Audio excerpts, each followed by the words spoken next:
supposed to go about 8 months ago. We were here.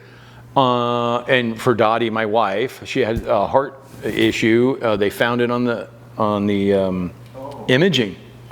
So, she says, okay, do I just tell my doctor when I get home? And they're like, no, you're not going home. You're going to surgery in 2 hours. And just like that. Like, whoa, okay. So we rescheduled things and did the protocols. They had her in the hospital in 2 hours exact, and going into surgery, and then, flipping everything up on its head as far as scheduling hotel and, and things like that. We had to rustle around, but everybody here is just phenomenal to help execute that, or they just take over and execute it.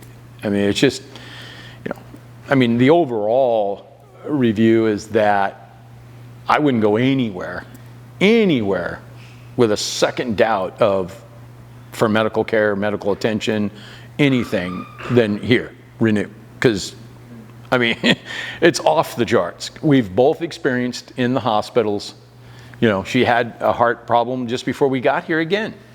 And apparently they've missed another potential stent that needs to be put in. But because it's so fresh in the arterial coming through the groin, they can't do it right now. So she saw her doctor here. He made an appointment. She didn't get the scan this time because of an IV thing going on. So they said, okay.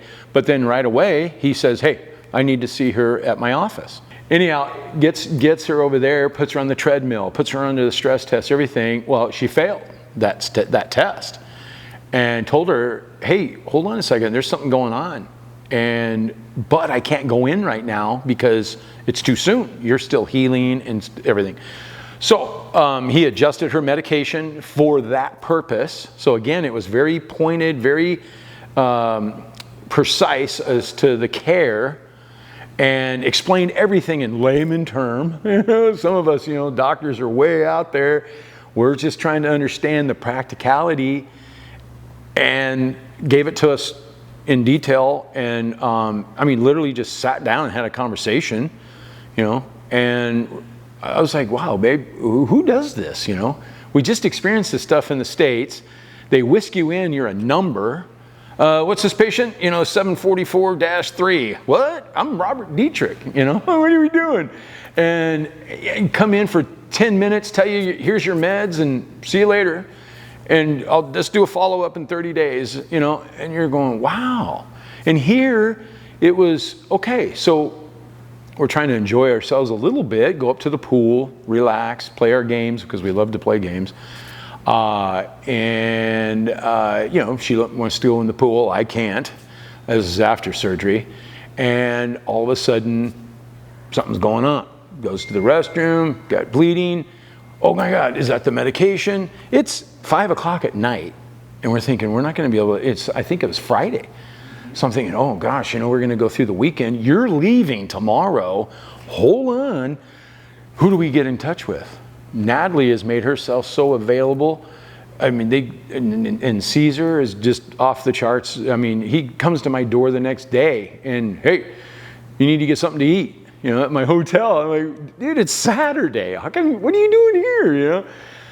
That's the care. Anyway, Natalie comes, gets a urine sample, because the doctor's like, wait, maybe there is something wrong with the medication. Let's double check. It's kind of far-fetched. Don't really think so. Something else is going on.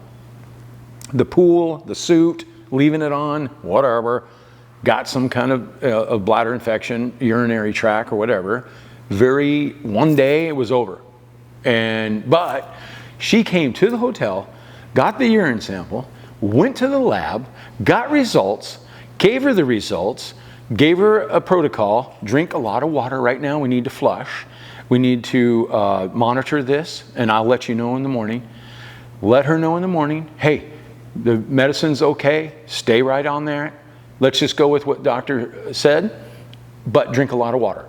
That's all he wants you to do, and flush that out. It's gonna stop, it's a temporary, but by the way, Natalie runs down, gets an antibiotic, runs it to the hotel. Dottie takes her out to dinner. You're like, what do we do? How do you?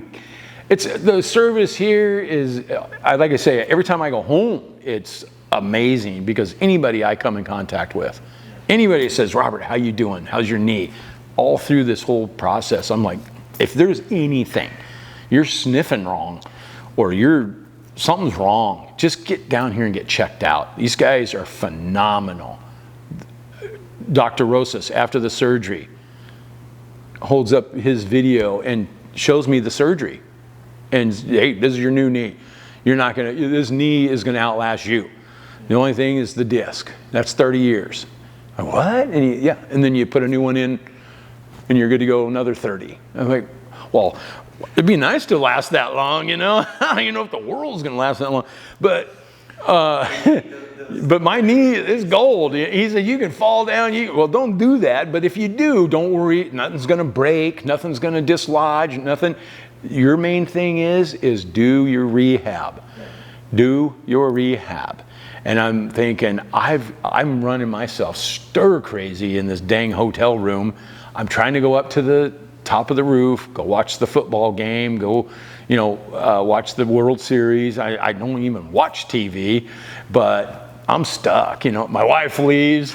I'm just like, I'm on the walls, I'm on the ceiling. I have too much energy, way too much energy. And I got to move, and I can't move. So I'm thinking, you know what? He said after day 5, I could start at least doing some bends off the wall.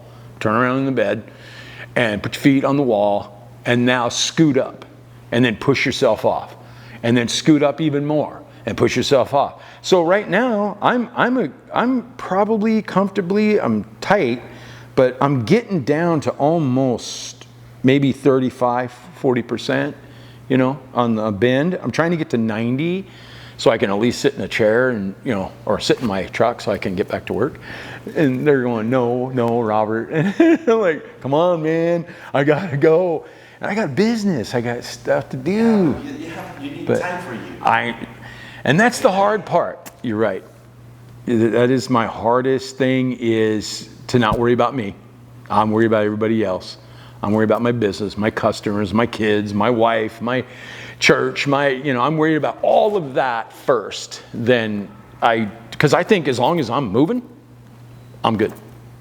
Even after, I had my bout, right? So, 4 months ago, before coming here, this trip, I got chest pain, and I'm thinking, okay, what's that? I'm a paramedic, or not anymore, certified, but I know my stuff. And I'm like, okay, what's that? I'm building some shelves for my wife in her craft room, going up and down the stairs. And then I go, babe, lighten the load on the cranberry juice and water, because, cranberry juice makes acids for me. So I do like 90% water, just 10% for taste. So I can just guzzle this stuff. And it's a warm day. It's through the summer. But I kept having these chest pains as I go up the stairs. Everything else, I was fine. Walking around, pacing downstairs, everything. And then it started coming on around dinner time. We were sitting there having our dinner. Then we had a game. Then it's time to go to bed. Got to get up. Got to go.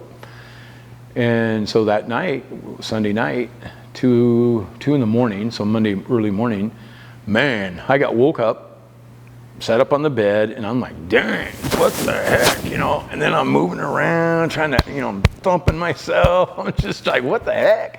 And then I'm thinking, God, I got this boiler job that just started. Man, there's no way. There's no way I'm going to the hospital right now. I got to do this. And so I sat down there, literally, and I'm like, Lord, what's going on with me? Do I have to stop? Because I can't stop. Like stopping me with this was, no, I'm going to go walk. I got to go do stuff to push this. And I got the okay from Dr. Rosas, it's okay to walk. Yeah, no, if you're going to walk, walk. Just when the swelling starts, get your leg up, put some ice on it, things like, okay. But I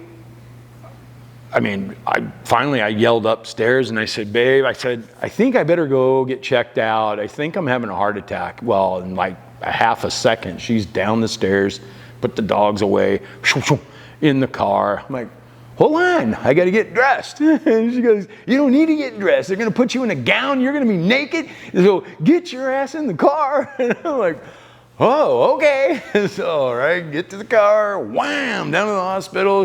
Babe, slow down. She drives like Miss Daisy, but not this night. We were hoofing it down the freeway. She was real worried. And go in there, and I'm standing there having a heart attack at the counter, and she's like, do you have ID? What is your name? Oh, excuse me, can you spell that? And I'm like, ma'am, I'm having a heart attack standing here. Do we have time for this? I mean, can you get me later? And my wife's standing right here, you know. Yeah, I was like, what are we doing? Hey, and then the nurse heard behind the door, the swing door into the ER. She wicks that thing open. She goes, you, come with me now. And I'm like, okay. So we went with her. Everything kind of subsided, you know. Now they're doing their tests, and they go, oh yeah, enzymes were up, you know, all this kind of stuff. And I go, whoa, okay, so that was real. And she goes, no, that was real.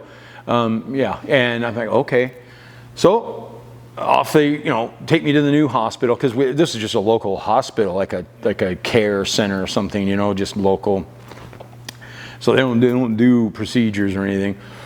Next day, I'm there. Next day, running their tests, blood.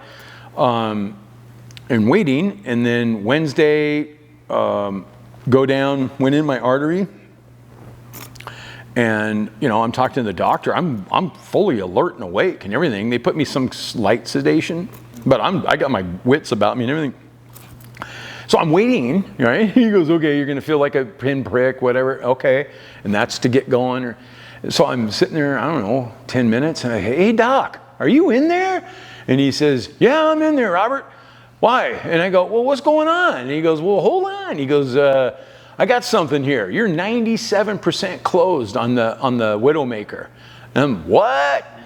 Are you, now what? And he goes, well, quit asking questions. Can you be quiet for a minute? I need to concentrate right here. And I'm like, okay. So I'm laying there. I got screens up there. I can see everything. And he's in there doing his thing and laying out some stents. I'm going to put a stent in here. Here we're going to go in with another stent, Robert, right here. We're going to lay it right next together. Explain everything to me, what's going on. Real nice doctor. And then he says, okay, that's enough trauma for tonight. You need to come back here in 30 days. You got another one on the backside. That's about 70%. And I'm like, wow. So then it all hit me. And then I find out through blood work and all this other stuff, I'm diabetic. Oh, great. You know, I don't see the doctor, you know. But let me out on Thursday, and boom, back to work on Friday. I was back there and we're ready to go. I got 3 guys and we're doing this boiler system. I'm managing it. I'm not doing too much, but I can't help myself. I grab a tool cutter, a pipe cutter, and I get to work. You know, we get this stuff going. And I've been fine ever since, except for the meds. This med stuff is killing me. I've got to, you know, I'm trying everything natural I can.